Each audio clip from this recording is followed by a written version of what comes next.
आज हम आपको संज्ञानात्मक विकास का सिद्धांत है उसे कितने भागों में बांटा है।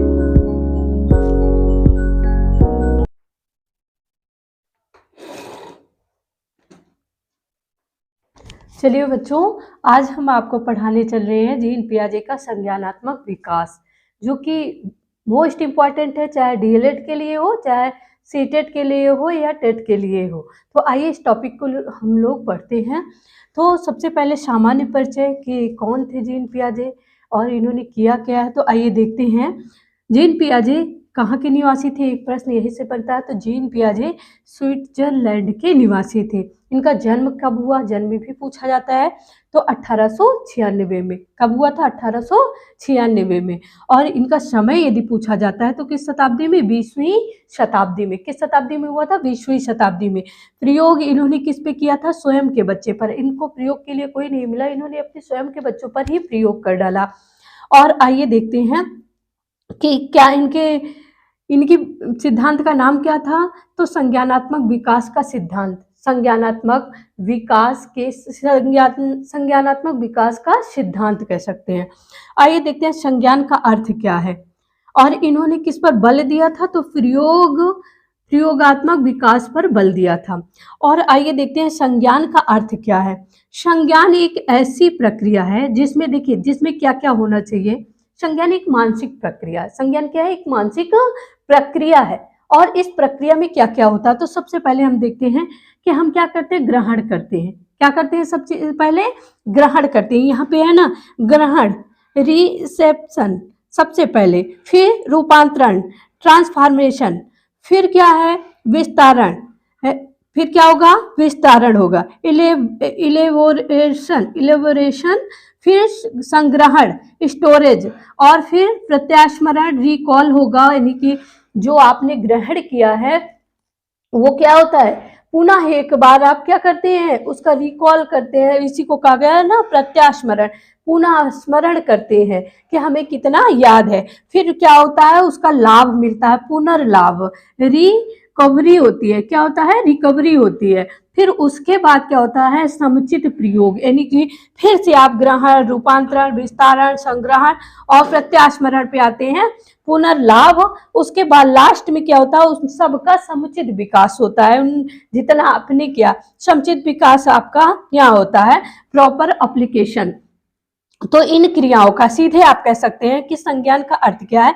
संज्ञान एक ऐसी प्रक्रिया है जिसमें ग्रहण, रूपांतरण, विस्तारण, संग्रहण, प्रत्यास्मरण, पुनर्लाभ और समुचित, इन सब का क्या हो, समुचित प्रयोग किया जाए, उसे हम क्या कहते हैं? संज्ञान कहते हैं। और संज्ञान है क्या? संज्ञान एक मानसिक प्रक्रिया है जिसमें क्या क्या होता है? ग्रहण होता है, रूपांतरण होता है, उसके बाद विस्तारण होता है, संग्रहण होता है, प्रत्यास्मरण होता है, पुनर्लाभ और समुचित प्रयोग। देखो ये ऐसे है, ये संज्ञान है, मानव बुद्धि है हमारी। उसमें सबसे पहले हम क्या करते हैं, किसी चीज को एडाप्ट करते हैं, या फिर कह सकते हैं कि क्या करते हैं यहाँ पर रिसेप्शनल, यानी कि उसको हम क्या करते हैं, ग्रहण करते हैं। किसी भी चीज को ग्रहण करते हैं यानी जानने का प्रयास करते हैं। सबसे पहले ना उसके विषय में जानकारी लेते हैं, तो वो ग्रहण करना होता है। फिर क्या करते हैं?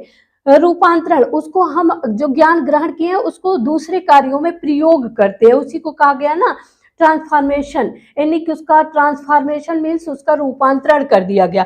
फिर विस्तारण, यानी रूपांतरण कर दिया गया तो उसको बड़े कार्यों में प्रयोग करते हैं हम। उसके बाद संग्रहण, यानी उसे अच्छे से ग्रहण कर लेते हैं। जब प्रयोग हो जाता है, कहने का मतलब यही है उनका कि मानसिक क्रियाओं में क्या करते हैं, जब हम उसका प्रयोग करते हैं तो अस्थायी अधिगम हो जाता है, भूलता नहीं, संग्रहण हो जाता है। आप कहना स्टोरेज हमेशा के लिए हो जाता है। जब प्रैक्टिकली कोई कार्य कर लेते हैं तो उसे कभी भूलते नहीं है। संग्रहण, फिर प्रत्यास्मरण, फिर पुनः आपने क्या किया, एक बार ग्रहण किया, ग्रहण करने के बाद आपने क्या किया, रूपांतरण, उसे दूसरे कार्यों में लगाया कि ये ज्ञान जो मेरा है। जैसे मान लीजिए एक छोटी सी बातें हैं, आप साइकिल चलाना जान रहे हैं और आपको बाइक मिल गई।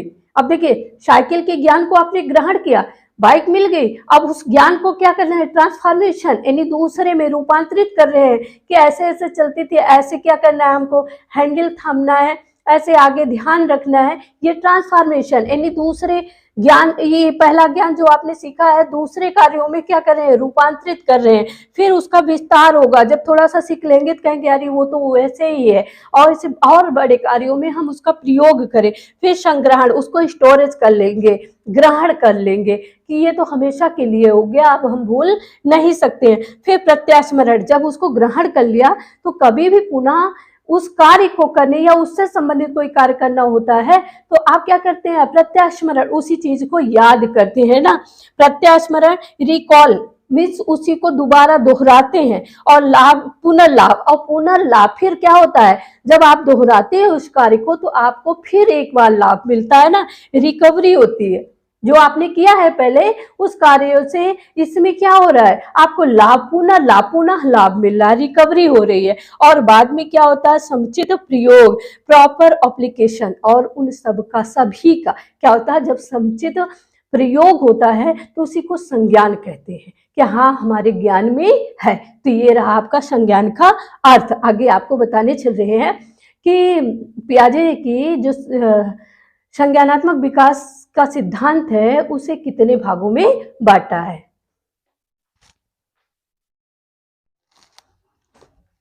चलिए आगे हम लोग पढ़ते हैं संज्ञानात्मक विकास की विशेषताएं। हम लोग जानते हैं कि संज्ञानात्मक विकास की क्या क्या विशेषताएं, जैसे उसमें आपने पढ़ा कि क्या क्या संज्ञान क्या है, तो एक मानसिक प्रक्रिया है और जिसके कई भाग हैं। वो क्या होता है, समुचित जब उनका प्रयोग किया जाता है, जैसे आपने कहा ग्रहण करना, फिर रूपांतरित करना, और आपने पढ़ा ना रूपांतरित मतलब आपने ट्रांसफॉर्मेशन है, रूपांतरित किया। तो ये सारी जो क्रियाएं होती हैं बाद में समुचित प्रयोग, उनका जब समुचित प्रयोग किया जाता है तो उसी को हम क्या कहते हैं, संज्ञान कहते हैं। आइए हम लोग पढ़ते हैं अब संज्ञानात्मक विकास की विशेषताएं। तो जो संज्ञानात्मक विकास है उसकी मुख्य रूप से दो विशेषताएं हैं, पहला है संगठन और दूसरा है अनुकूलन। पहले का अर्थ देखिए, आप कह सकते हैं ना कि मुख्य कितनी विशेषताएं हैं, दो।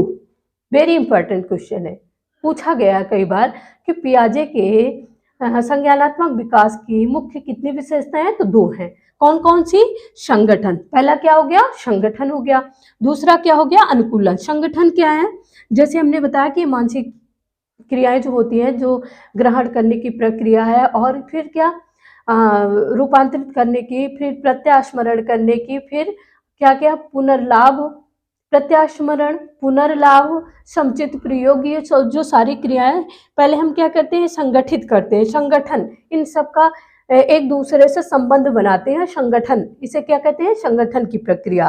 फिर है अनुकूलन। अनुकूलन क्या है, वातावरण से उस ज्ञान का सामंजस्य स्थापित करना।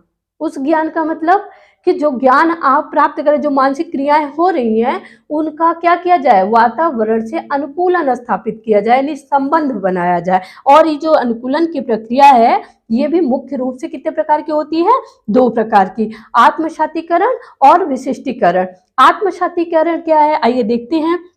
नवीन अनुभव को पूर्व अनुभव से जोड़ना, यानी आप कहते हैं ना किसी बालक को सिखाना है तो हम क्या करेंगे कि पहले पूर्व अनुभव को जानेंगे, वो कहाँ तक सीखा है, और जब सीख लिया है तो उसके आगे हम सिखाना प्रारंभ करते हैं। लेकिन दूसरा क्या बता रहा है, समाविष्टीकरण, यानी पूर्व में प्राप्त किए गए ज्ञान को, अब देखिए है तो वही चीज, लेकिन आप समझिए इस बात को बारीकी से। ये कह रहा है कि नवीन अनुभव को पूर्व अनुभव से जोड़ना। जो आप नवीन अनुभव है आपके अंदर, जो आप नवीन अनुभव देने जा रहे हैं बच्चे को, वो पहले क्या करेंगे, पूर्व अनुभव की जांच करेंगे, उसके आधार पर देना प्रारंभ करेंगे। पता चलिए आप पढ़ाने चल रहे हैं बच्चे को क्या, जीन पियाजे का संज्ञानात्मक विकास आप पढ़ाने चल रहे हैं और पता ही नहीं बाल विकास है क्या, तो आप क्या पढ़ाएंगे, पहले उसको बताएंगे ना कि बाल विकास है क्या, उसके बाद उसमें बताएंगे कि जीन पियाजे का संज्ञानात्मक विकास। ये तो बहुत बड़ी बात होगी, छोटे बच्चों की बात बता रहे हैं कि उनको ए फॉर एप्पल नहीं आता है और आप क्या करें, आप पूरे पूरे वाक्य बोलना शुरू कर दिए, तो ये गलत होगा, वो सीख नहीं पाएंगे। तो पहले क्या होगा, पहले उनको वर्डों का ज्ञान देना चाहिए, यदि ज्ञान है तब आगे बढ़ना चाहिए। तो पूर्व ज्ञान के आधार पर नवीन ज्ञान को दिया जाए। लेकिन यहाँ क्या कह रहा है कि नवीन ज्ञान को पूर्व ज्ञान से जोड़ दिया जाए, यहाँ जांचने की जरूरत नहीं है। बच्चा आप सोचिए बड़ा होगा, क्योंकि क्या कर रहा है यहाँ पर? 4 अवस्थाएं आगे बताएंगे, 4 अवस्थाएं हैं। तो छोटे बच्चों की बात है। और यहाँ समाविष्टीकरण मीन्स जो नवीन, जो पूर्व ज्ञान है उसी के आधार पर हम क्या करेंगे, जांचने की कोशिश नहीं करेंगे, बल्कि नवीन अज्ञान को उसी में जोड़ देंगे हम। तो ये 2 प्रकार की हैं, यानी कि मुख्य रूप से जो संज्ञानात्मक विकास की अवस्थाएं 2 हैं। आप मेरे साथ बोलिए, पहला संगठन, दूसरा अनुकूलन। और अनुकूलन की भी 2 विशेषताएं हैं। कौन कौन सी? आत्मसातीकरण और समाविष्टीकरण। आत्मसातीकरण वह है जो पूर्व ज्ञान के आधार पर नवीन ज्ञान दिया जाए, लेकिन यहाँ क्या है, पूर्व में प्राप्त किए गए ज्ञान को नवीन ज्ञान से जोड़ दिया जाए। दोनों में अंतर है। तो आइए आगे पढ़ने चल रहे हैं हम लोग पियाजे के संज्ञानात्मक विकास की अवस्थाएं।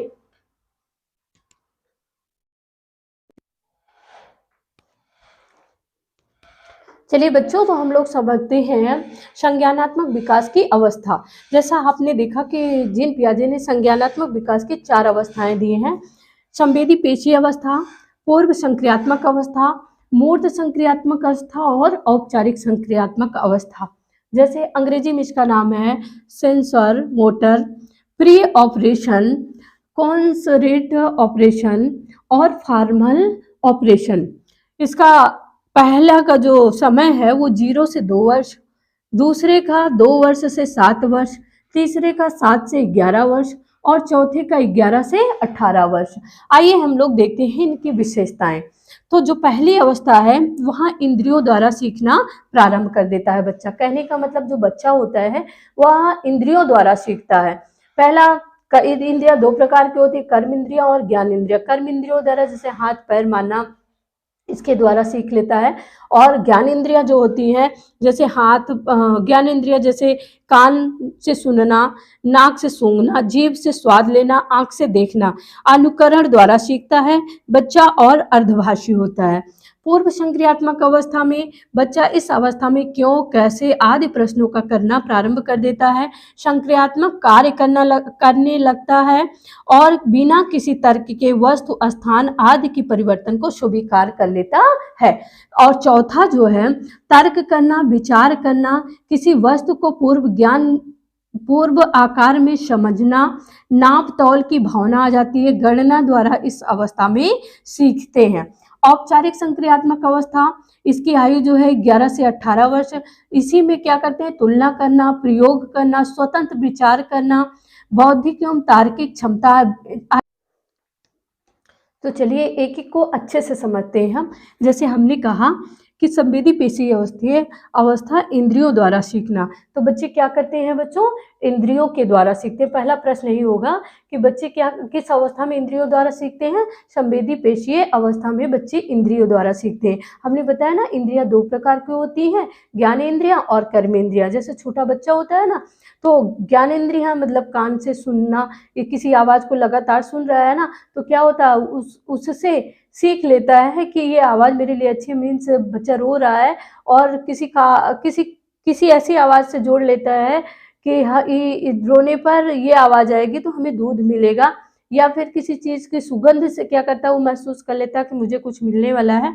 और जैसे आंखों से देखना, माँ उसके संपर्क में है और प्रति घंटे उसको देख रहा है, प्रतिपल उसे देख रहा है, तो महसूस करने लगता है कि हाँ, ये जो है जब मेरे पास रहती है तो मुझे क्या होता है, मुझे लाभ होता है या मुझे अच्छी चीज़ें मिलती है। इस तरह क्या करता है, ज्ञानेंद्रियों यानी जो ज्ञान की इंद्रियां हैं उनके द्वारा सीखता है। कर्म इंद्रियां हैं, जैसे बच्चे 0 से 2 वर्ष के बीच में, तो 6-7 महीने बाद जब बच्चे कुछ पलटने लगे या जमीन पे बैठने लगते हैं तो क्या करते हैं, वो कुछ चीज़ों को पकड़ने की कोशिश करते हैं हाथ से, या पैर को मारने की कोशिश करते हैं उस पर।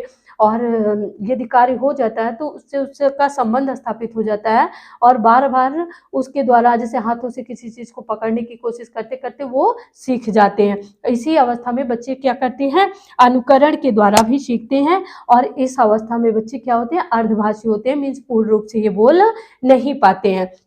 फिर हमने कहा इसमें किस अवस्था में क्यों, कैसे आदि प्रश्नों को करना प्रारंभ कर देता है। तो ऐसे प्रश्न बनेगा कि बच्चा किस अवस्था में क्यों और कैसे प्रश्न अधिक करता है। तो कौन सी अवस्था है बच्चों, पूर्व संक्रियात्मक अवस्था। कौन सी अवस्था है, पूर्व संक्रियात्मक अवस्था। इस अवस्था में बच्चे क्या करते हैं, जैसे कुछ उनको खाने के लिए दो और पसंद आ गया, पूछते हैं ये कहाँ से आई, फिर आप बता दो घर में बनाए, कैसे बनी, बहुत सारे सवाल उसके मन में आते हैं।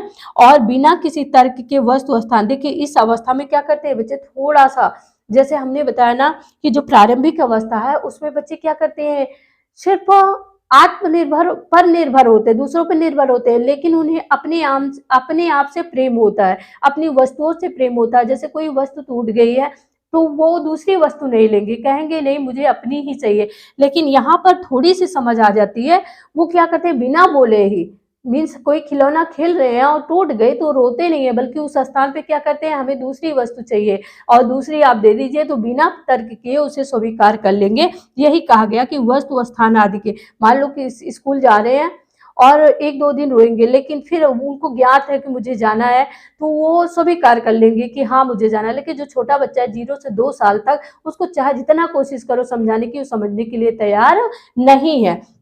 फिर आपका आता है मूर्त ठोस संक्रियात्मक अवस्था। जैसे हमने अभी बताया चारों का कि तर्क करना, विचार करना, किसी वस्तु को पूर्व आकार में समझना, ये वो अवस्था है बच्चों जिसमें बच्चे क्या करते हैं, तर्क करने लगते हैं। और तर्क कैसे, तर्क जो उचित हो, कि मतलब ये कैसे हुआ मम्मी पापा, ये कैसे हुआ, टीचर से करने लगते हैं कि ये कैसे हो सकता है, मीन्स कैसे क्या नहीं, बल्कि उनको ज्ञान है, उस ज्ञान को और अधिक बढ़ाना चाहते हैं। ऐसे तर्क करना, किसी वस्तु को पूर्व आकार में समझना, यानी कोई वस्तु दिए हैं उसको तो वो समझने की कोशिश करेंगे कि बना कैसे है। जैसे खिलौना ले लीजिए, हमने कहा ना इसमें क्या है, इलेक्ट्रिक जो आपकी आईक्यू है उस तरह काम करती है। मूर्त अवस्थाएं, जैसे कोई वस्तु है टूटी फूटी है तो क्या करेंगे, उसको जोड़ने की कोशिश करेंगे। या फिर कोई खिलौना है, खेल रहे हैं, उनके लिए बहुत प्रिय वस्तु ला दो, फिर भी वो क्या करेंगे, उन्हें खोलने की कोशिश करेंगे और खोल के पुनः जोड़ने की कोशिश करते हैं। और नाप तौल पूछा जाता है, अंकीय बुद्धि कहाँ पर आती है, तो यहीं पे आती है, मूर्त ठोस संक्रियात्मक अवस्था में आती है। यहीं पे एक प्रश्न उठता है कि बच्चे अंक या फिर गणितीय बुद्धि कहाँ पे उनके अंदर आती है, तो यही मूर्त संक्रियात्मक अवस्था में। फिर औपचारिक संक्रियात्मक अवस्था आती है। इसमें देखिए तर्क करना यहाँ प्रारंभ करते हैं, लेकिन जो उच्च स्तर का तर्क होता है वो कहाँ पे, औपचारिक जो फॉर्मल ऑपरेशन है यहाँ पे शुरू करते हैं। यहाँ पर उनकी जो बौद्धिक क्षमता होती है वो बहुत तीव्र हो जाती है, विकास हो जाता है पूर्ण रूप से। वहाँ पे अपने आप वस्तुओं को समझने लगते हैं और उनके बीच उनके लिए क्या करते हैं, उच्च कोटि के तर्क करने लगते हैं कि हाँ ये ऐसे हो सकता है, और हो ही नहीं सकता बल्कि वो स्वयं उस कार्य को करने लगते हैं।